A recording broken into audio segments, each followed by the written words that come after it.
The movie opens in a house containing two occupants, a man and his pregnant wife. It appears that the man, Ty, is heading out of town and leaving his pregnant wife all by herself. This realization alone causes the woman to be terrified. Scared to be alone, the woman begs her husband not to leave, but please fall on deaf ears. With his mind already made up, Ty assures his wife that he will be back in time to witness the birth of their child. Before leaving, the man signals to a jar containing some sort of medicine a midwife had given to him. Apparently, the medicine is supposed to prevent the wife from going into labor until the man returns. On his way out, Ty reveals that the contents of the jar are enough to last for some years. Then, he walks out, leaving his wife behind. The wife waits patiently for her husband, and still no sign of him returning. Several years go by. The pregnant woman clings to the hope that her husband will soon return, so she keeps taking the medicine her husband gave her to delay her labor. 13 years have passed since her husband left. The jar is now empty, and the entire house is in a huge mess. The baby has grown significantly into a teenager. Even she is now able to talk and have conversation with her mother, but is still inside her womb. As a result, the woman's stomach gets too big, making her impossible to walk anymore. So she moves by crawling around the house. One day, the woman, who looks like she didn't take a bath in those 13 years, hears some noise from outside the house and drags herself on the floor towards that noise. Thinking it might be her husband, she begins to call out his name, but when she reaches outside, she realizes it's not her husband, but a cat. She catches and kills the cat and begins to cut it up inside the house. At the same time, the woman has a conversation with her unborn child. Her child mentions how she is tired of eating the same thing, and she keeps mentioning to be born out of her mother's womb. The woman's response is that she doesn't know what she'd do if, after being born, the child left her all alone. Clearly, the woman is feeling so lonely. The child seems to know this, so she tries to comfort her mother by talking to her. The conversation ends with the woman promising that the child will be let out as soon as her husband returns. Later that night, the woman is unable to sleep due to pains from her large stomach. She tries to reach for the medicine that her husband had left her with, but soon finds out that it's empty. Sensing her mother's suffering, the unborn child mentions again at being let out of her stomach. Not wanting to lose her relationship with her unborn child, the woman begs the child not to leave her. Taking that as a cue to come out, the unborn child stretches into the mother, taking out her internal organs and becoming her, wearing her mother's body as a bodysuit. Now being able to walk around freely, she throws away all the remains, cleans herself up, makes the house in order, and enjoys her life. One surprising morning, while she is making tea, she hears the door creak, and when she goes out to look, she discovers it's her mother's husband, Ty. She tries to get answers to where he's been, but he refuses to answer.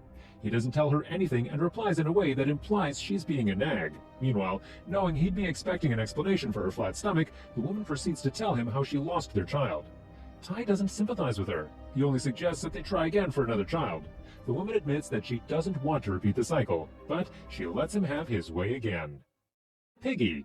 The second film, Piggy, follows the story of Sarah, a plus-size teenager who, against her better judgment, decides to take a dip in a pool. But her relaxation turns sour after she is forced to leave the pool naked and also bear witness to a bloody abduction.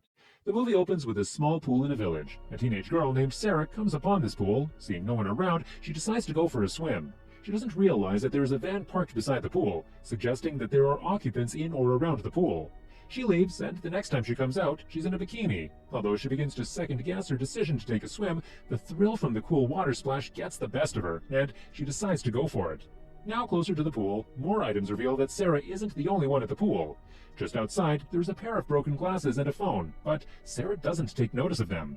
As she turns to take a dip in the pool, a man emerges out of the water, and that is enough to stop Sarah from going in. However, before she can react, 3 teenagers come along and begin to make fun of her.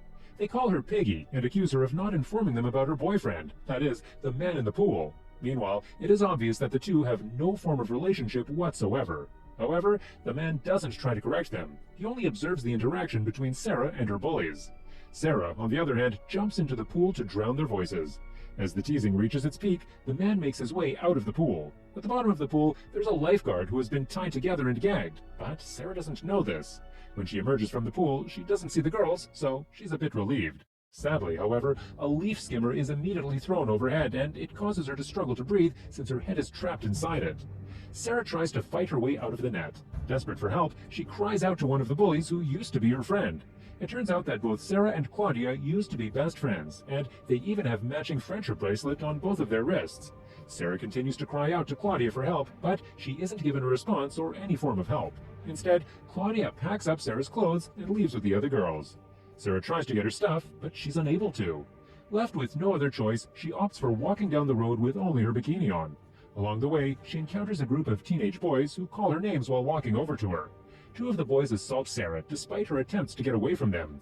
These attacks force Sarah to take a different route away from the road. While walking down this new route, Sarah walks past a white van that is quite similar to the one she saw parked by the pool. The owner of the van comes out from the bushes immediately after that and appears to be carrying a body bag. Meanwhile, the van approaches Sarah and stops right in front of her.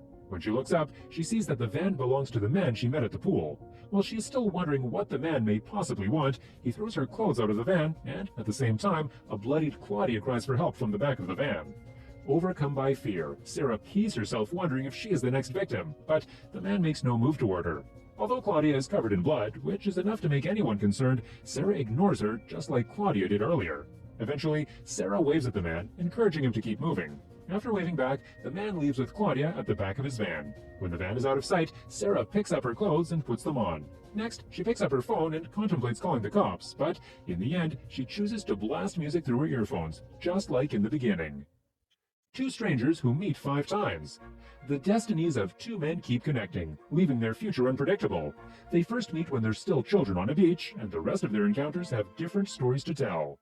The movie opens with a man walking down to a cash point. The man, Alistair, appears to be in a hurry, but he is forced to be patient when he meets another man, Samir Aziz, withdrawing from the cash point. To Alistair, Samir is taking all the time in the world, and this prompts him to be racist and make insulting remarks about Samir's culture.